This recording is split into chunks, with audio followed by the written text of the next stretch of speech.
The clock is ticking, brother. We are under a week till the biggest grip contest ever on U.S. soil, the South Jersey 4 competition. We talk about this, the big feats that are going down all over the grip world, and more here in episode 23 of This Week in Grip.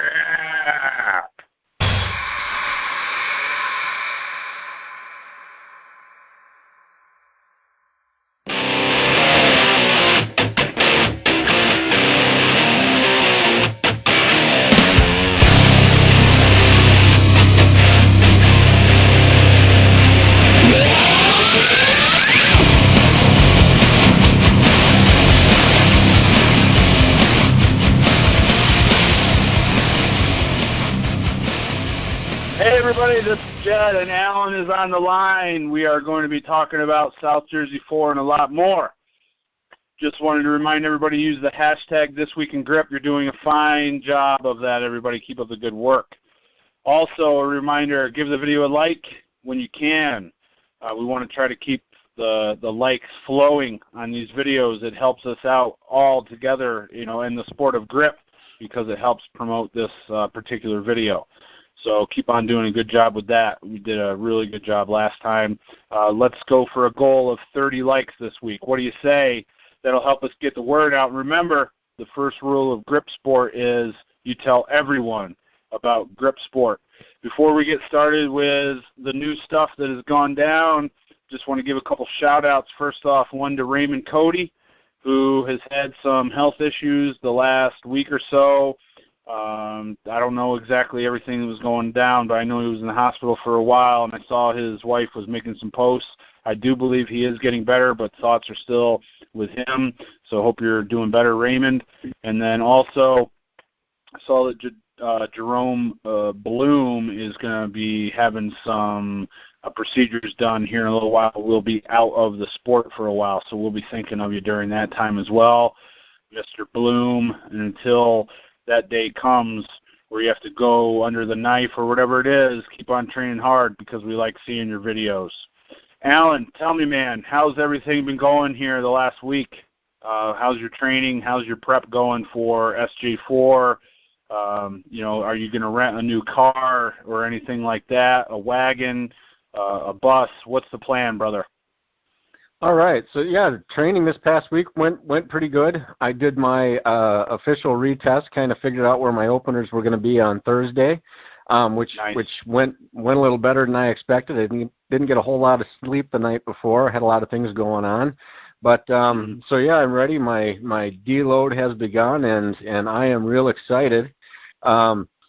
Plans, loading the wife and kids up in the wife's car, so we'll be packed to the brim in that thing, heading out. Hopefully Thursday mid-morning's kind of the tentative plan right now. We want to leave plenty early. We'll be blowing through Chicago at some point, so we wanted to miss their rush hour and be well on the way.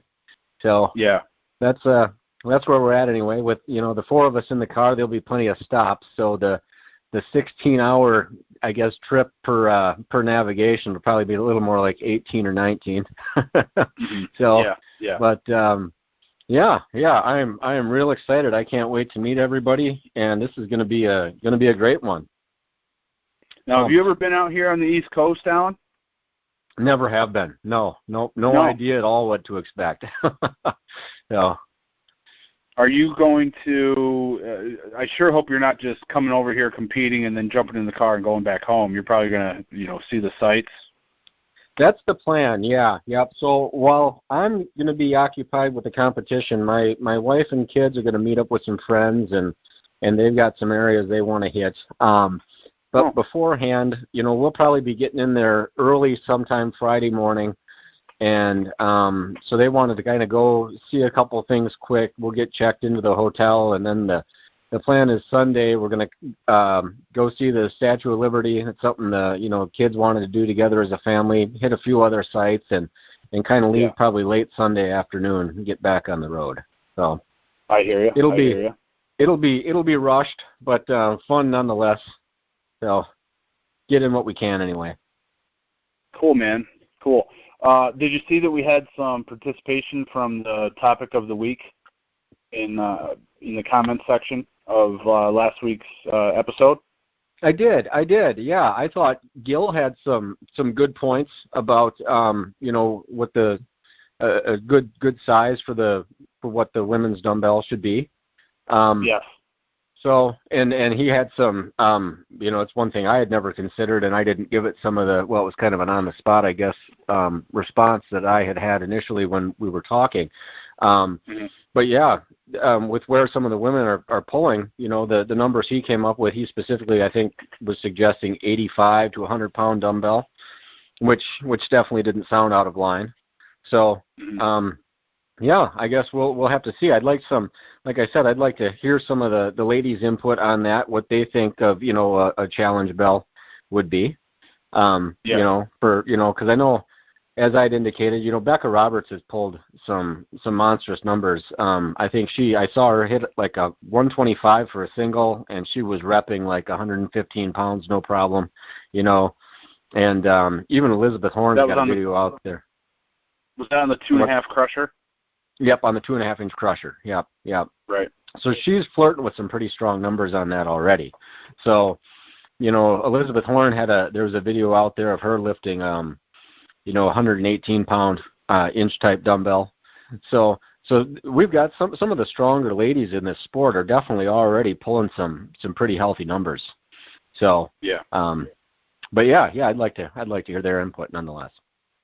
Yeah, so check out the comment section, guys. If you don't know what we're talking about, check out the comment section of episode 22, and you'll see the good points that Gil made regarding actual numbers that have been pulled on similar pieces of equipment, and then you can weigh in your thoughts. We also got a comment on Facebook from, if you remember last week, we were talking about grudge matches in the past. Yes. And I mentioned that he once did one against a guy named Theo, and the guy's last name is Burgraff, Theo Burgraff, Burggraff, and he's from Indonesia. And he actually held at one time, or perhaps may even still hold, the 1-inch vertical bar record with 405 pounds. So that was the guy that Steve did the grudge match against. And then also wanted to note, I believe MC Thomas ended up with the two-hand shallow hub key pinch record after all the dust settled with his contest. And I believe he holds that now, 107.12 pounds. Did you see that? I saw that he had submitted a record, and it sounded like David Horn was going to add that to the list. So congratulations to him. That's a pretty healthy. Cool, man. The only other person I'd seen working that sort of lift was Jerome Bloom.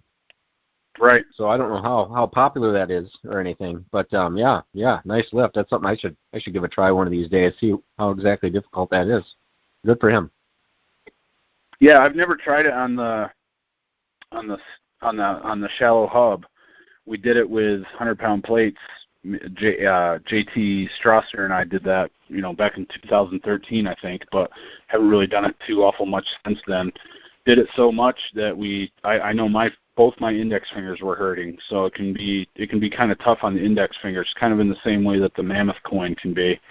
But yeah, it's something that people can give a try, another lift that you can do with a device that quite a few people have. So I captured the last update, I guess, on SJ4. Looks like pretty much double the largest grip North American grip contest ever thrown, which was apparently Nationals in 2013 that had 27 people. So definitely going to be historic. He says that he spent some time with cameraman Mr. Cottrell in the event room itself. He looks at things with a different perspective than the average Joe and made several suggestions. These issues will be addressed, and the comp will be that much better for it.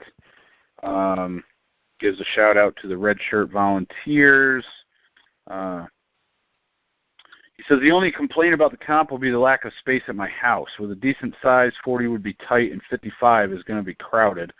At no point did I want to cut off the numbers and deny anyone from experiencing the event. Barring hitting the lottery, I won't be going this big again, and frankly, this has almost turned into a grip reunion.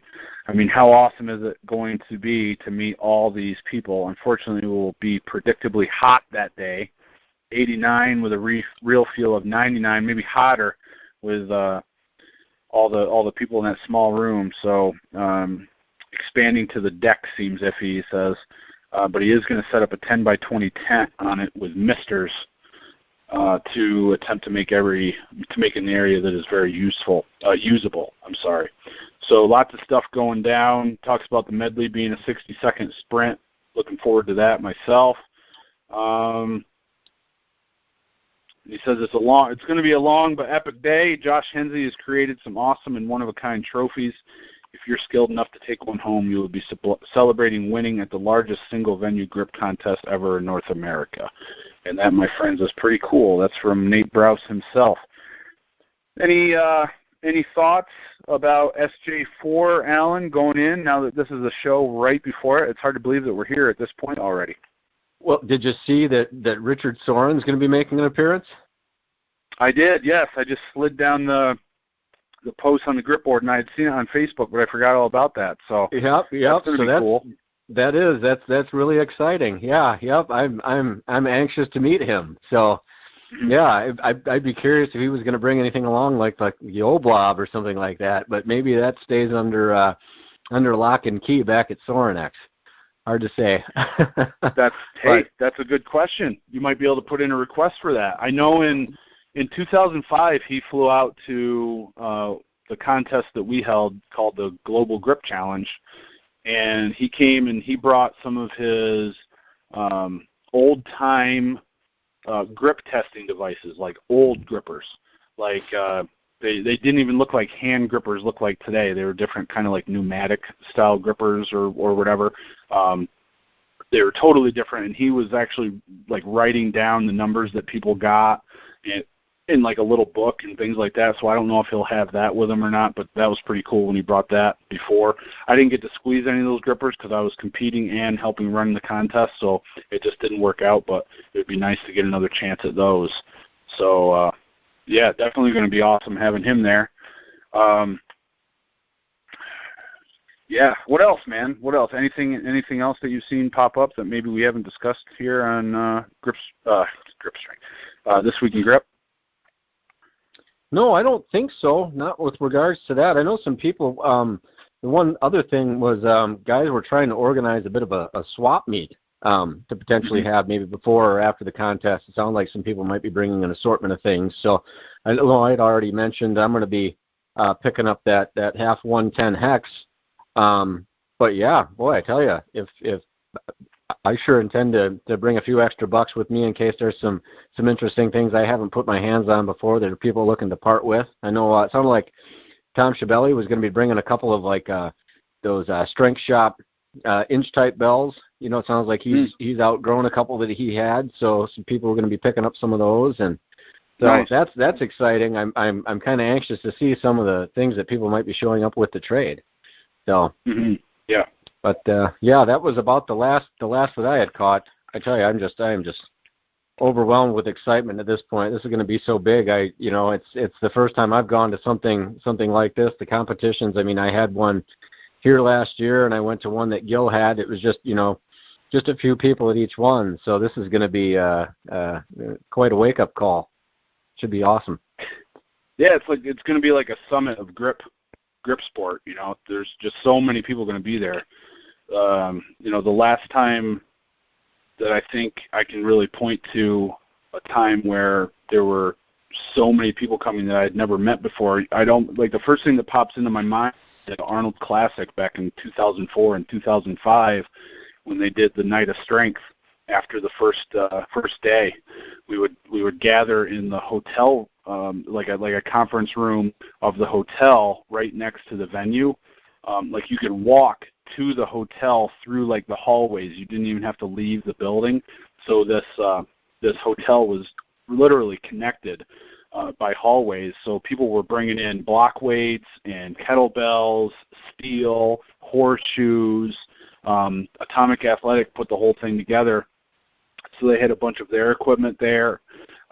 Sorinex was well represented, and they brought equipment. They had brought the original blob that time.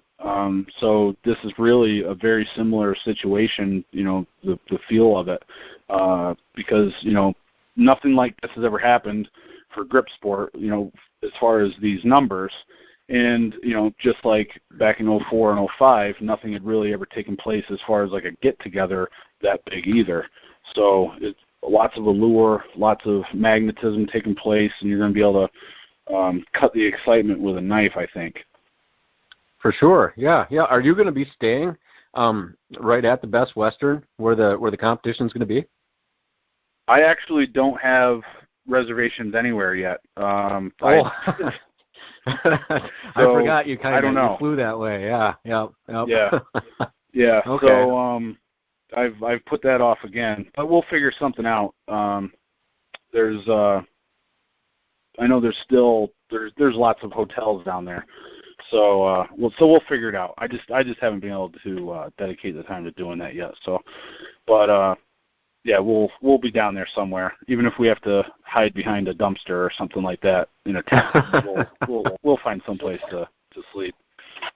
Yeah. Well, they had a bunch of rooms blocked off. I hadn't seen any updates that they were all booked or anything like that. I know I'm going to be staying right there at the Best Western, so they might still have a bunch. They might still have some even available. I haven't heard where all everybody intends to stay. So, but it made sense to just go ahead and be right there. So nice. Right. Yeah. Well, we're gonna go down. We're gonna go down Friday afternoon, Friday night. We'll get wherever we're staying. Maybe hit a Play It Again Sports or something on the way, and then we'll get out of the hotel real early. Get over there, right at weigh-in time, and be able to have time to eat breakfast and stuff like that. So then the day after the contest, I've actually got to go to, I think, North Jersey for like a full-day seminar for this group that I'm in. So from there, I think we're going to jump in the car and go to an arm wrestling practice. So it's going to be a full weekend for us. So it's going to be exciting, the whole from beginning to end. Yeah. Yep. Awesome. Let's see. Well, let's start getting into it, dude. I've got an announcement of an upcoming contest that I don't know that we shared, so I wanted to share this with everybody. My longtime friend Dan Senadoza, who is actually at the Night of Strength in 04 and 05, is running a contest on November 11th, and it's an old school grip contest. So it's not going to be like NAG sanctioned events and standardized grip equipment or anything like that. It's going to be more like random stuff, mainly with the objective of just testing your grip, but not the idea of like setting records or anything like that. So he's in the Baltimore area. So if you're down there and you're looking to get to a contest, you should look him up on Facebook. It's Dan Senadoza, Cenidoza. Really good guy. Known him for a long, long time. Never had a backwards word with him. So look him up if you're looking for a contest in the Maryland area. And you want to keep an eye on John Beatty, too, because I grabbed something here a few weeks ago where he wants to run kind of like a hybrid strongman and grip comp sometime next year. And I haven't heard anything about it in a few weeks, but it sounds like it could be pretty interesting, especially if you are the kind of person who is just plain interested in strength and you have a strongman background. This could be your forte to get in on that, because John's contests are always pretty interesting. It's been a while since he ran one. The last time I was out there, I think, was 06 or 07. It was for grip comp, but it also had like a Hercules hold in there. So, hey, pretty cool stuff that he runs. So look into that as well. Keep an eye on that. John Beatty, I don't know if people don't know, he was actually the originator of Fat Bastard Barbell Company, and then he sold it to a guy I believe named Jerry Davidson, and then Andrew Pankey got it from Jerry. So he's the originator of the Fat Bastard Barbell Company, and he used to put out a magazine. Alan, did you ever hear of the magazine Strong? No, I'm not familiar with that at all. Yeah, dude. He put out like 2 or 3 issues of this magazine back in the early to mid 2000s, and I think he still has copies of them. If you ever want to reach out to him and ask, I think he still has copies of those. The last I heard. So I think he ordered like something like 5,000 copies of each issue, and he was giving them out at the Arnold the one year. So look into that. I don't know. I'm not sure 100%, but yeah. Nice. Where is he located? He's in like Pistodum, Illinois. The last I knew, where Illinois. Okay. That's where we went to. Yeah, that's where we went for the comps. You know, in the mid 2000s. Back in those days, it was me and John Eaton making the trek out of Illinois out to Michigan, up to Boston for contests. We were all over the place. So John doesn't compete in grip much anymore, but I'm sure he could still do pretty well if he did take part. Sure. Well, I don't know if you caught Alan, David. Oh, go ahead. Sorry. I just David Horn had mentioned about an upcoming contest that he's going to be having. It's kind of looks like it's going to be kind of exclusive though. He posted it on July 8th. It says a week ago we started organized Gripathon number 4 for Sunday, August 6th. It says this is a grueling 26 grip event contest. We had the last one 4 years ago. We have capped the event at 12 competitors, and previous competitors have been asked. We now have a lineup of 9 and have 3 spaces available. It's a tough event, but a lot of fun. And he says, does anyone overseas want to visit the Grip Factory for this, or in the UK? So I don't know how many seats at the table are left, but sounds like it could be a blast for anybody that's listening out there and looking to make the trek, and assuming he still has some room for some more competitors. I can't imagine a 26 grip event contest. That's got to last for days. That's crazy. Yep. I wonder if some of those events might be holds for time and you only get one attempt at it. Like maybe there's not a heavy, light, and medium level. So, you know, it's just one thing. You pick it up and hold it as long as you can. You get one attempt, I wonder. Oh, sure. It just seems yeah, like crazy.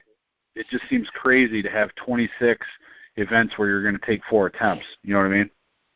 Right. Yeah, that would be insane. And I'm not even familiar with this. I hadn't heard of the Gripathon contest. So I only barely remember it. So okay. Yeah. Nice. It sounds like a lot of fun. Yeah, and with just 12 competitors. Yep. Should be a good time. Yeah, for sure, buddy. For sure.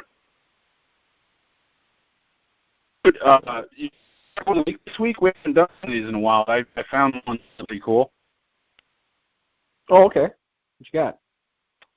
So I actually found a meme of Bruce Lee quotes, and this is the one that I like the best. If you truly love life, don't waste time, because time is what life is made of. Nice. That's a good one. I like that. Yeah, there were 5 of them on there, and I don't know when I saw that. It's been a while, but I had it saved for a while, and I just saw it in my downloads folder, so I grabbed that. But I thought that was pretty profound. Yeah, I've seen a few of his quotes popping up lately. I don't know if it's just like it comes in kind of strings, I guess, but yeah, awesome. Yeah, buddy. All right, let's see what else. Man, I guess we're down to feats, unless there's anything else that you wanted to mention as far as things that you've seen with grip board, stuff like that. Yeah, one thing on the grip board, and this was something that Gil Goodman has issued a challenge. He calls it the Unruly Hub Challenge. Let me see if I can get back over to the grip board here. The Unruly Hub Challenge. Yeah, so what he's doing here, it's going to take me just a second to bring that up, but you know, there's a lot of rule variations and a lot of technicalities with some of our primary hub lifts, with both the Iron Mine hub, for example, and the World of Grip hub.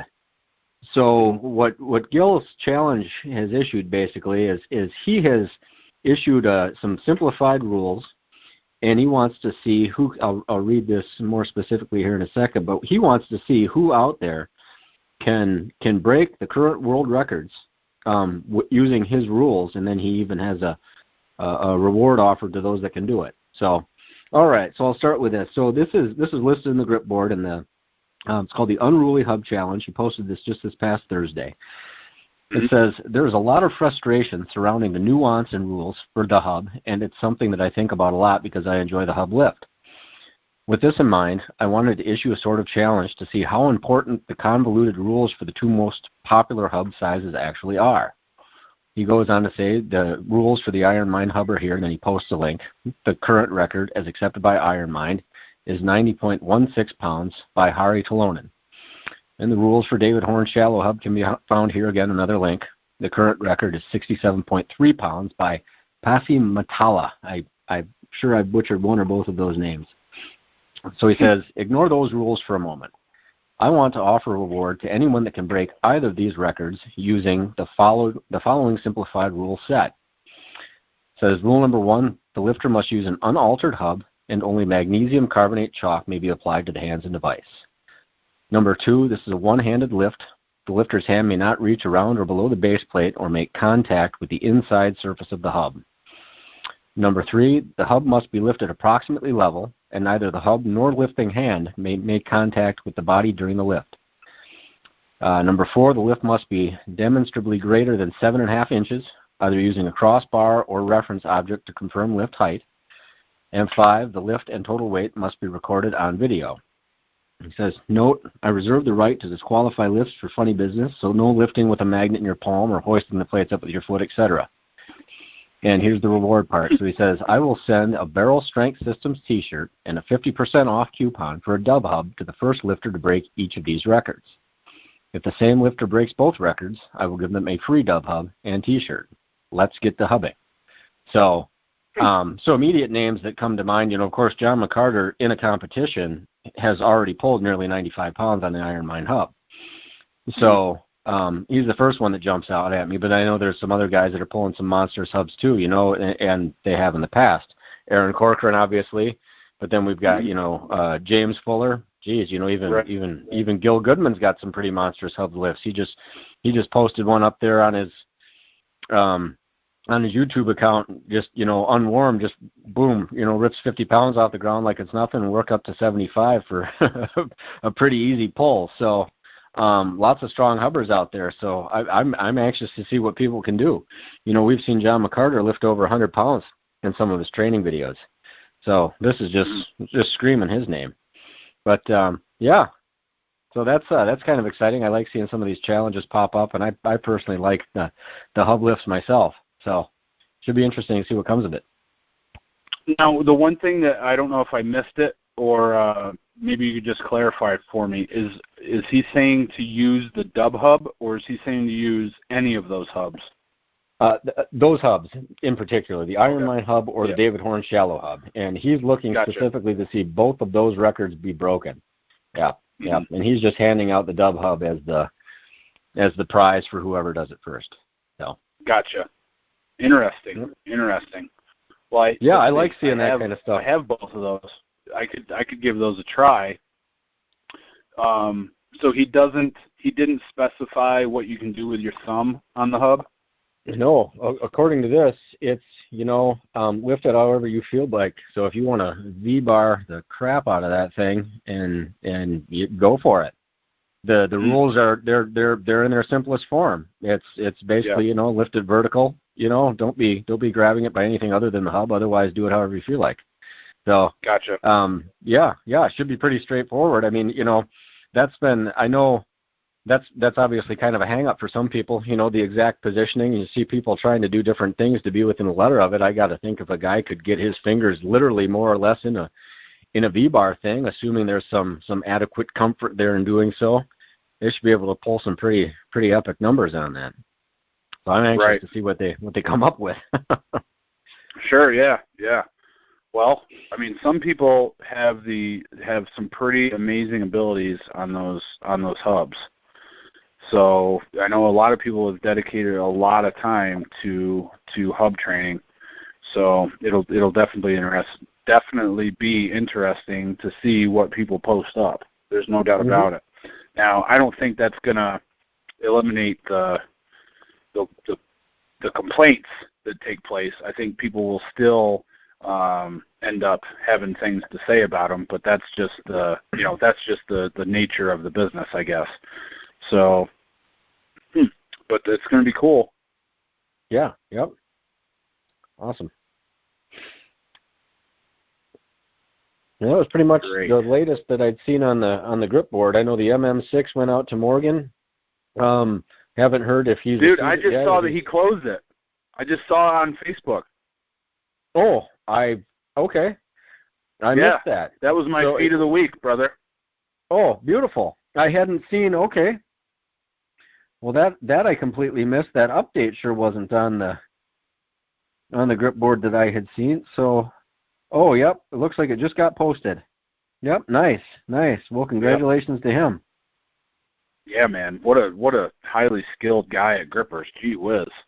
Yeah, I'm gonna watch that video right now. Wow, beautiful. Yeah, he had just posted a choked close using the that Baravan adjustable gripper, and I was just thinking to myself, damn, did he did he get 6 and smash it already? Is he still waiting for it, and this is just something he's working on in the meantime, or what? So nice. Yeah, dude. Yeah, so that was what I had for feed of the week. What did you have anything picked out that you would point to as feed of the week? Just the two other things that had immediately come to mind. I guess the first one was clay edge. It just hit like 194.1 pounds on the one-hand tips tester. Right. And I'm not sure if that puts him. I don't think that puts him in the number 1 spot, but it puts him real close to it at this point. So, and then I think it looks pretty convincing that Dan Fleming's going to kill us all on the flask at SJ4 here. If you saw, he just hit 105 pounds for a pretty easy double. So no, I didn't see that. Nope, I haven't had time. Yeah, that's pretty monstrous. So yeah, it was kind of a tie between those two for me. So, but yeah, no, I guess I would definitely have gone with the MM6 that I had seen this happen. So he just posted that an hour ago. Yeah, nice. I saw it on Facebook. It came up in the grip strength group. That's where I saw it first. Okay. I didn't notice that on the grip board. So. Well, that's nice. It looks like you must do these things outside or something, like outside of. Everything always just looks really bright. Yes, I agree. Yeah, it's almost. Hey, you know what, dude? It's so nice down there in Texas. He probably gets nice and warm outside, I would imagine. Plus, the last couple certs that I've done have been outside too. I get better light on my camera going outside. Everything's really dark in my gym, even with the same exact camera. No matter what angling that I do or whatever I've tried, it hasn't been nearly as nice as when I go outside. So, in fact, we were just talking about signing up for MM2 and 5 again here pretty soon. So. You might be seeing a video coming out for that. I still have to get MM2 offhand, and then I'm up for MM5 right hand. So I'll be doing mine outside again as well, as long as it's not raining. Right. Yeah, that's one thing I was surprised nobody had tried to line that up for at SJ4 to go along with those gripper certs. Have like MM1 and 2 there or something like that, and kind of bang them out. But right. Oh, wow. He destroyed that. Really? That MM6. Oh, yeah. Easy. No problem. Solid pause set. Yep. Good overcrush. Yep. Amazing. Boy. Yep. Nice. All right. Congratulations to Morgan. That's huge. That's huge. Yes. Yep. He'll be ready for go after number 7 here in not too long by the looks of that. Sweet. Mm-hmm. Yeah, dude. I wonder if he'll sign up right away. I mean, some people like to do that. Once they close one, they sign up for the next one, figuring that you're still peaked. Might as well give it a try and see how it feels, Right. Yeah. I'm not sure how that, there's always been some speculation to how some of those grippers rate, and I'm not sure, I think they always say like it's a pretty monstrous jump, I think, from when you go from like the number 2 to the number 3 or something like that. And I'm not sure what level it is when you go from 6 to 7. But, yeah, Yeah, boy, I mean, he's done some monstrous closes lately. I mean, he just did that number 4 not too long ago, parallel set. So, yeah, right. He's right in that territory. Yeah. Cool. We'll be keeping him on our radar. Yep. Awesome. Any other big gripper stuff that you've seen, Alan? No, that was pretty much what I had seen. So. Yeah. Anything else from you? Well, no, not gripper wise. We were talking about James Fuller earlier, and I saw that he just did he nearly locked out a 232 suitcase deadlift, which would have been a 32-pound PR for him. And I just thought it was interesting that he saw such a big increase from the last time that he tested that, and just makes me think that all this grip work that he's done has really paid off. And I'm excited to see him go to another grip contest because he's put so much time in. I'm willing to bet that since those stuff that he has done has worked so well for just suitcase deadlift, that hopefully it's worked for everything else too, and he's able to bring some increased confidence and performance with him to the next contest that he comes down for. Right.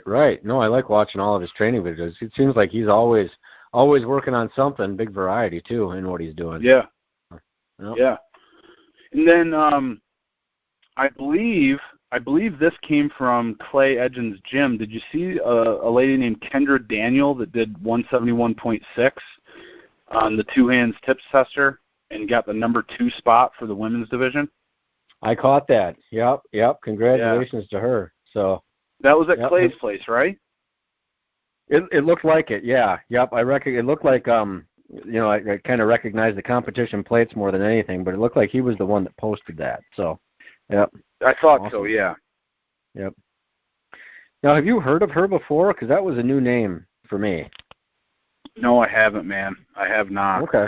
I do not know much about her. Nope. All right. Well, yeah, there's a lot of strong ladies out there. So just haven't seen much of them yet. Get more of them in the grip. Yep. Awesome. For sure. Yeah. And hopefully the excitement is still going strong out there to Oregon with the new people that were just exposed to grip sport last week at the Oregon Strongest Hands, or 2 weeks ago, whenever that was. So hopefully they're staying pumped and continuing to train hard for it because, it's good when you're new, you stay interested and really pursue things hard. The PRs can fall one after the other like that, getting those newbie gains. So the one thing, a couple other women's announcements, and I think these are pretty old, but I have recorded here that Becca actually lifted 130 kilograms double overhand axle, and she said she was only a kilo or 2 away from the record on the Ironman axle for the women's. So she's getting really close to that. That's I believe Amy Waddles owns that record. Yeah, I've caught one of her axle pulls at the very least lately. I didn't realize she'd been, and maybe she didn't specify that it was on the Ironman axle or not.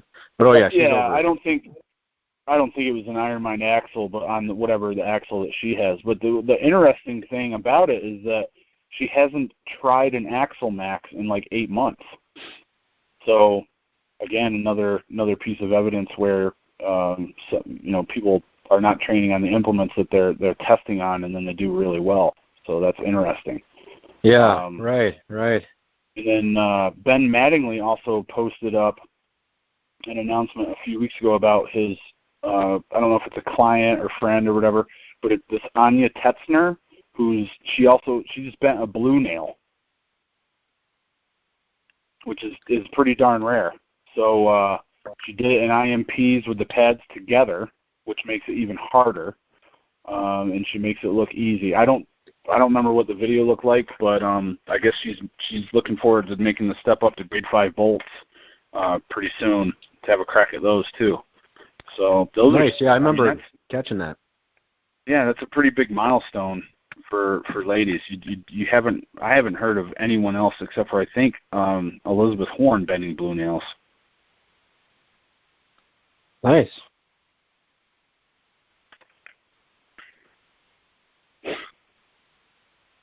All right. Got those covered. So I'm whittling away at my backlog here, dude. I don't know if we ever covered that Tanner put up 203.4 on a 2.5-inch crusher, but I still had that on my list. And I also saw that he just tore his first deck of cards the other day, and while he was at it, he went ahead and quartered them.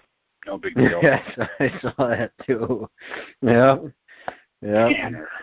He's a natural. Yeah, good for him. Yep. Next time he'll try the Olympic clean and jerk and do 405 pounds or something. Mm-hmm. Just a matter of time. Yeah, that's just amazing. I love it seeing people do that stuff. It's like just their first time ever doing anything like that, and it's just boom, knock them right down. Natural. Now, along the same lines, but also totally different. David Wigren, the Swedish Fish, put up a post recently, and I thought I captured it, so I wanted to read it. Let me share a story, a chapter from my life when the only thing I cared about was bending steel and horseshoes with nothing more than with the power of my hands. This is the first time in over 4 years I've bent a horseshoe of serious caliber. I had no idea if I was still able to do it. I was happily surprised that it went down much quicker than expected. In competition, we used to have a 5-minute time limit. I think I managed to beat that. This is a Carecart SSP size 3 shoe. Any steel bender and horseshoe farrier knows that this horseshoe is no joke. So, not sure how familiar you are with David Wigren, Alan, but he was one of the best horseshoe benders. We actually got him to do a special section of the Hammering Horseshoes DVD when we released it, and he went down to a massive injury. I think he might have torn like an intercostal muscle in his ribs or something like that. It was really serious, or it might have even been an oblique, but it really kicked his butt, and he was out of the sport of steel bending and horseshoes for several years. So to see him come back and be able to hit that, I mean, that must have felt pretty good after such a long layoff. So I thought that was definitely notable. So he injured himself while bending the horseshoe is what happened? That's right. Oh, wow. Yeah. He was bending some, extraordinary horseshoe that only a handful of people have ever done. They used to have like a top 50 list of horseshoe benders, and I believe the person who's at the top of that is Jason Bergman, who is also like either I guess he was injured from World's Strongest Man training, and he found out about steel bending, and he quickly got into horseshoe bending and went right to the top of the list, bending like the hardest horseshoes that have ever been bent. But prior to him, at the top of the list, it was like David Wigren and Mike Rinderly, like 2 and 3. So, David and Mike were like 1 and 2, and now they're 2 and 3. As far as my knowledge is, I haven't looked into it in a while. Those spots could be changed a little bit, but yes, David, at 180 pounds or something, was one of the best in the world. Wow, yeah, no, I knew he'd done a lot of bending. I didn't realize he had taken an injury like that. I'd heard somebody at one point like tore a pec doing some bending at one time. I just had no idea of what actually went into that people were putting that kind of force into that stuff that could cause that sort of damage. So that's amazing. Yes. Wow. Rick Walker tore a pec in like 2004 bending what's called a Widowmaker. It's a giant spike. I think it's like 12 inches long, and I think he was trying to kink it with double overhand technique and just tore his pec right off. Jeez, that's amazing. That's just amazing. I had no idea. The main thing I had heard injuries people taking was just, obviously, torn biceps was the big one that I had heard of, doing certain lifts. And right. but yeah, that's just incredible. I can't just torquing on something so bad. That's man. I just no idea. That's something. Yes. Well, cool. Sure. Good for David to coming back. So I'd seen a lot of his videos lately. I mean, he's definitely strong. Been doing some stuff. So nice. Yeah. And still maintaining his model physique with his pole dancing. Crazy. That's a big jump from grip and bending to pole dancing, but he's really good at it, man. I know I wouldn't be able to do all that stuff. Heck, dude, I swung on a rope swing yesterday and tried to lift my feet up so I wouldn't skim the water on the way down, and I was only able to do it twice. On the third one, I actually skimmed the water because my abs were already tired, too tired to hold myself up.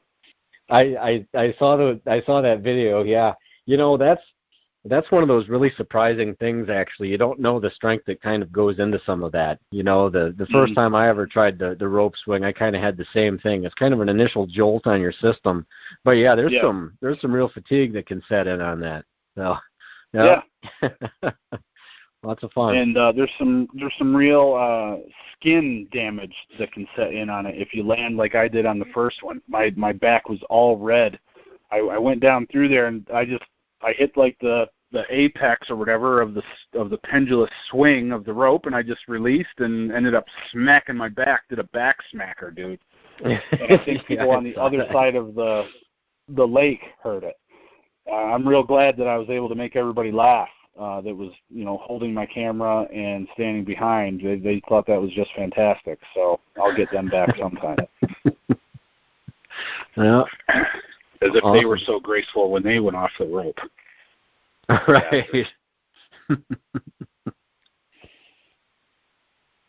What else, man? What other feats have you been seeing popping up, dude? I missed some with some of the travel that I've been doing. So what's on your list? Well, Adam Bushway had a neat one. I don't know if you caught that. This is the first time I've ever seen it, but he did a reverse grip lift of the horn top, that anvil trainer. Hit 42 kilograms on it. So okay. I've never tried anything like that. I've never even seen it done until he pulled it off. So yeah, so you're talking about the lift where you're kind of grabbing it like the joystick on an old Atari controller? Yeah, like in a hammer grip position, if you will. Yeah. Yep. Yes. Yep. That's how he picked it up. So I saw a few people posted videos like that. I didn't know that Adam kind of came up with that. So that's cool. Yeah. Yep. And a while back, we were talking about all the different fat grips things that we were seeing out there, and Odd Quad had just posted one where he had the blue fat grips wrapped around a rope. He was doing tug of war with his dog. That actually looked like a lot of fun. I thought that was a pretty clever idea. Yeah, so, that would be cool. Yeah, just as long as the dog doesn't get a hold of the fat grips, I think you'd be all right. Right. Yep. Just one more way of using them. Don't want to get the canines, into those things half-inch because it'll damage your fat grips. Yep, that's an understatement. Yep. Oh, and then I just caught, and this was just earlier today, I caught your inch dumbbell grip rush. What'd you hit? You get 13 lifts in 60 seconds on that? Is that what I counted? Man, I think it's something like that. Yeah, Watching that in between calls. Right. That was a few weeks ago, so it just ended up getting posted now. It was I was looking through my folder and saw that it didn't get posted, so I put it up. But yeah, that was a good day, and I think it was on that particular day. I think Luke was down, and we trained, and then I took a couple extra attempts because he had to go somewhere or something. He might have had to meet someone, so it was just something extra. So yeah, it was a good day. But that was actually before the 5-minute one that I did. That was actually a couple weeks before that. So yeah, nice. Always fun. Always fun to rep out on the inch dumbbell. So good conditioning as well. Yeah, I bet. Let's see. What else? Yeah, my list was actually pretty short this week. Was it? Yeah, and Mine was pretty short too. Some stuff I kind of just grabbed off old emails that I had sent myself. I saw that Ardo Geronin lifted a Silarukov inch dumbbell. I don't know if it's his or if it's like one of his buddies or something like that, but I saw that he lifted that. So that was pretty cool. I saw a 21-kilo blob lift and hang hold by somebody named Goriognem on Instagram, Goriognem. Man, these grip guys are still popping out of the woodwork on Instagram. I don't know their name. Like they're often the Russian names where the characters don't always translate directly to English on Instagram, and you can't always copy and paste from Instagram. So usually I just grab the usernames. So it's Goriognem, but I'm pretty sure he's another guy that I just went to the search page and ended up seeing him lifting a blob or doing something with a like a thick bar. And went down through his post and saw him do that with the 21-kilo Silarukov blob. Nice, yeah. I've been seeing lots of that stuff popping up lately. So they've been getting around. Yes, seems that way. Yeah. Yep.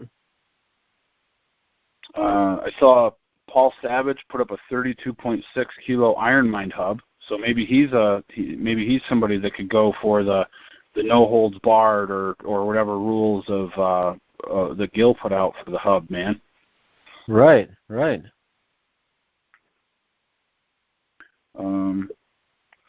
I don't know how I missed this, but Brian Hunsacker's coming out for SJ4, and he just recently put up 193 pounds on the 2.5-inch crusher with basically a Fred Flintstone big toe. He dropped something on his toe prior to that. And I saw this morning that he's just now able to put a damn shoe on. Yep, I caught that too. Yeah, yep. Yeah, I didn't realize he was also going out to SJ4. So, yeah, there's going to be a bunch of big thick bar guys coming out there. So that should be really interesting. I wondered if, rumor had it at first that Gil Goodman was going to try to set the world record on the 2.5-inch crusher. I'm not sure if that's still the plan or not, but could be a bit of a face-off in that regard. So lots of big pullers on that. Yep, awesome. Yep. Out of Ode's camp, did we talk about Martin's Lysis doing the 205.9 one-hand tips tester? We did. Yep. Okay. Yep, and I think that firmly put him in first place. So. Yep. I have down that Rob McMurrin did a 245's pinch and chug. Little variation on that feat. I don't know if you caught that one. I didn't, but I love that concept though. So, what was he pinching? 245s. I don't know if they were any kind of particular 245s. They look like regular 245s to me, like your nice, run of the mill. Pinch and chug. I love it. Not hard. One man's pair of 245s that's hard could be real easy for somebody else, and then vice versa. Just depending on the surface and, hand size differences, bevel differences, the way the plates sandwich together, all that stuff makes for interesting feats when you get to try someone else's gear. Right. Phil Kashaba got a half 70 glob recently. Yep. I remember seeing that. I don't remember if we talked about that one or not, but I knew he hit that. Yep. So he's on quite a roll. So yeah. Yep. You've been following that Imasa, he goes by Imasa Katsu. What's his name? The Asian guy with the different inches. Yeah, yep. He's got quite an assortment of grip toys over there by the looks of it. Yeah. Yep. Yeah, it looks like he even just got a hold of a flask too. So neat seeing that in a video in a different part of the world. Right. Yeah. So yeah, for sure. Yep. Just playing around with it, but boy, those inch dumbbells they've got, those are some nice looking bells. That silver painting on them and stuff. So and they look really well made. Yeah, Yeah, I wish there was not such a language barrier. Try to find out more from him, but I put a couple comments on his Instagram page, and he doesn't really hit me back. So I'm assuming that he's not really, able to understand what I'm asking. But we'll see. Maybe we'll be able to somehow interact at some point. I wonder if he realizes the pedestal we put the Sapporo Can Crush on. If he's just got like a shelf lined up with those things just flattened, or if they even know that that's something that we do over here. Yeah, that's interesting, man. I'm not sure. That'd be something to see. Yeah. Has he got videos up of that? I don't see anything like that. I'm scrolling through his Instagram stuff right now, and there's nothing. Lots of grip stuff out of him though. But that's the one thing that isn't there. So. Right. Yep. Awesome. Cool. I'll tell you, man. There's been talk in the past about sledgehammer levers. Like, I personally feel that I just don't have the range of motion in my wrist to do like a truly legal 20-pound sledge lever. Like trying to keep my hand even with my shoulder or parallel with the ground, levering it down, touching my head, and then coming back up with it. I feel like I physically cannot touch the sledge to my head without dropping my hand. But I'll tell you what, man, Robert Miller recently put up one of the strictest 20-pound levers I have ever seen. I've seen him do it before, but he put one up the other day, and it may have been on James Rodriguez's Instagram, or I don't know where I saw it, to be honest with you. But it was so strict, so smooth, dude. I couldn't even believe it. But it's definitely one of, if not the strictest levers that I've ever seen of a 20-pound sledge. Oh, I must have completely missed that. I'm not seeing it on James Rodriguez, at least not the ones that I'm looking for here. So right. Well, I'm gonna have to go look for that. It may have been on Facebook. I wish I'd known. When I document these, I don't necessarily put in where I saw them, so it's tough to remember that sometimes. But right. It's out there, dude. It might be on his Facebook. Yeah. Okay. Do you know if Ricardo Magni is planning on to SJ4? Is he on a list anywhere? Have you seen that? I hadn't seen that name. I'm going to just go on there right now and see if I can find, because I had misspoke once before when I was trying to find James Rodriguez on there, and I was just looking in the wrong weight class. So, but I don't believe he was on the list here. Okay, I didn't know, but he put up a really nice looking block weight that he's calling the Jedd Blob. It's a half 120. Jedd Blob. Yep. Yeah. Yep. I've seen that. 60-pounder. Yep. There was one of those for sale on eBay at one point, and really? I waited too long and it just disappeared. And I actually didn't pull the trigger.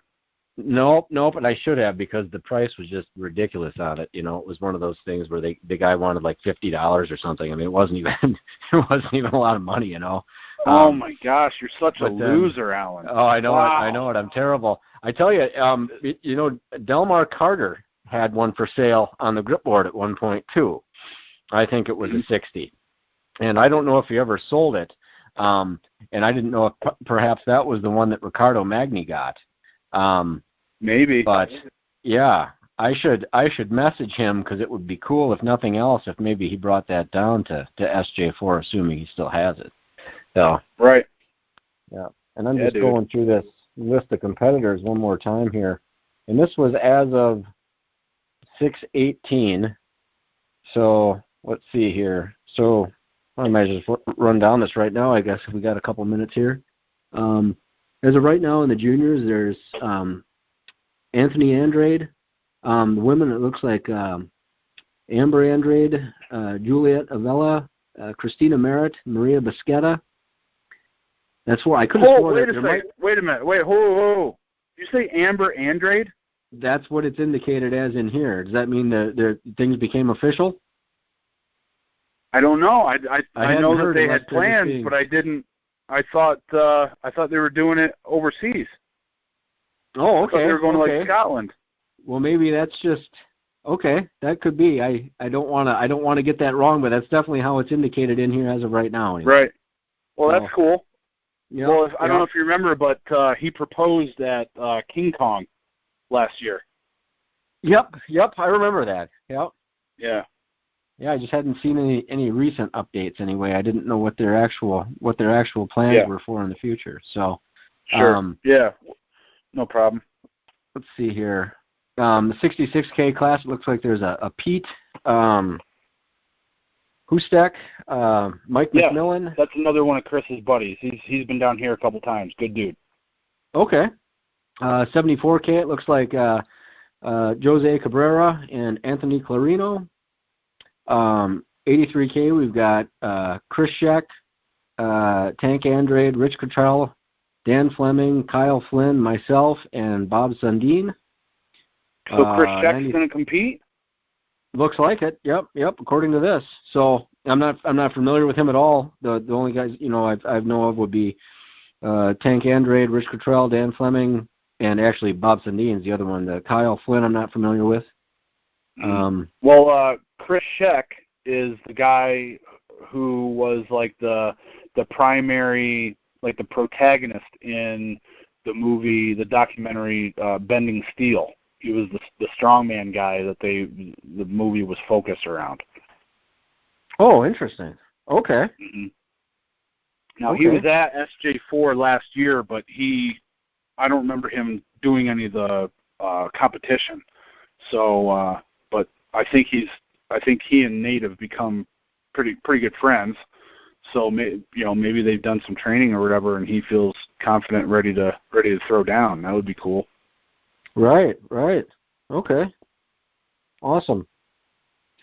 We'll see here the 93K class. It looks like there's a Neil Bakerless, Carl Donati, Gil Goodman, Geralt Holsoff. Let's see here. Some of this wording is kind of looks like. Let's see here. Bill LePage, Bo McDowell, Michael Rabich, Luke Raymond, James Rodriguez, and Don Smitley. 105K, we've got Gus Bush, Tim Butler. So Timmy's going to be there. Mo Shakir, Andrew Dube, Matt Hunt, John McCarter, Mike Phillips, Tom Schiavelli, Kenny Smith, and John Wojciechowski. Wojo. 120 is going to be Delmer Carter, Kevin Collin, Josh Hens, yourself, Scott Johnson. Is there any relation? No, that's the Hub Doctor from the Pickup Artist. Oh yes, right. I do recognize that name now. Okay, yep. Believe it or not, dude, I only have one. I have 150 cousins. There's one of them that's named Johnson. All the other ones were girls that got married. So I don't have any relatives except for that one guy and my uncles that are Johnsons. Oh, okay. Huh. Let's see here. There's Steve Nichols, Rob McMurrin, Andrew Pankey, Anton Torella. That's it for the 120K class. So in the 93K, 105, and 120, there's 10 competitors in each one of those classes. And 120 plus, we've got Jason Otto, Brian Hunsacker. Yep, so he's definitely been on the list for a while. Sean Capusta, EJ Livesey, Clint Moneymaker, and Chez. And that rounds out the bunch. And then there's one guest listed as a surprise guest and seems to be indicated as a competitor. And that one still hasn't been revealed yet. So. And that's the 120 class, or it doesn't say what class he's in? It doesn't specify the class on that one. Well, there's also a guy named Duvorn Harris that's coming. And let me tell you something, dude. This guy is a freak. Like, the Thick Bar event is not safe from anybody, or not safe for anybody with this guy showing up. It's going to be very interesting. Yeah, It is. This is really going to be exciting. A lot of these names, I know you're familiar with them, but I'm definitely not. So I don't know what to expect from some of these people. So this is going to be it's going to be a lot of fun. So I'm real curious how it, what it's going to take to pull it together for this kind of a competition. So it's going to be exciting. Yep. Lots of platforms, lots of judges, lots of action. Do you have a guess as to who the secret competitor is? No, not in the slightest, actually. You? I don't have any clues. I mean, it's not like there were any hints put out or anything like that. I'm just wondering if it might be Tommy Heslop. Oh, that's interesting. Okay. He's been talking about coming back for a while, and there's been enough talk about this, and I know that Nate has reached out to people. My only other guess would be Steve McGranahan. I'm just wondering if maybe it's like one of those guys that hasn't competed in 10 plus years, and maybe he somehow coaxed them into coming. My initial thought has been Tommy Heslop for a while, just because Tommy posts about grip and wanting to get back involved in it. I know he's been dealing with some arm injuries for a long, long time, and I think those have kind of cleared up for him. McGranahan would be, if it's listed as a 120 kilogram plus competitor, then McGranahan would fit that group. Tommy Heslop wouldn't. But I guess there's no real guarantee that that's where it's going to be. No. But what about Chad? Where's Chad Woodall? What would you think about him? Maybe. I don't know where he's located in relation to this competition. For all I know, he lives right in South Jersey. No, he lives in Georgia. Oh, okay. So, right. I suppose it's possible to be Chad Woodall. That's an interesting thought. I have my doubts just because I know he's so involved with his kids that he's really busy. That's not to say it ain't going to happen. He certainly hasn't messaged me and said he was, training on the Crusher or anything like that. So, but who knows, man? It could be anybody. Could be anybody. Sure. It could be Chris Rice for all we know. Right. Okay. Well, I guess we'll know in just less than a week now. So time's gonna fly right by. That's right. Yeah, dude, for sure. Last feat on my list, dude, is Gil put up a monster lift of 184 pounds on that anvil that he has. Totally freaky lift. I thought that was really impressive. Man, that anvil was crazy down to nationals. So he put that up on Instagram. I don't know if you saw it or not. It might have been. I did. I caught that. Okay. Yeah. So, and that's the last one on my list, dude. Totally bled dry, not another drop to give. Yep. No, I'm out myself. So, yep. Not an overly active week. I think people are taking it kind of easy going into this next weekend. So. Sure. Yeah. And I don't blame them. Just last thing I'll throw out there is the timer is winding down on the new product I put out called the Full Sweep Crush Builder. So if anybody else is looking to get a little new structure to their wide set gripper training, then go ahead and check that out. I'll put a link in the description box, and that is a workout of the month from TGA back in April, I believe. But I really liked how it worked for me in my gripper training. I did that a few times and saw some increases. So if you're looking for a little bit of structure, a new template, a new framework for your grippers, check that out. And then that's it for me, Alan. Okay. All right. Well, yep, I'm wrapped up. So, well, that's episode 23 of This Week in Grip.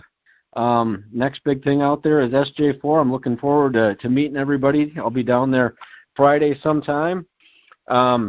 Looks like, let's see. Well, make sure everybody keep with the hashtag This Week in Grip on the Instagram tags. Don't forget to like, share, and subscribe the video. And we'll be back with another one. Probably. Well, we were talking maybe next Monday or something like that. So we'll see whenever we make it fit. All right. We'll see you then, everybody.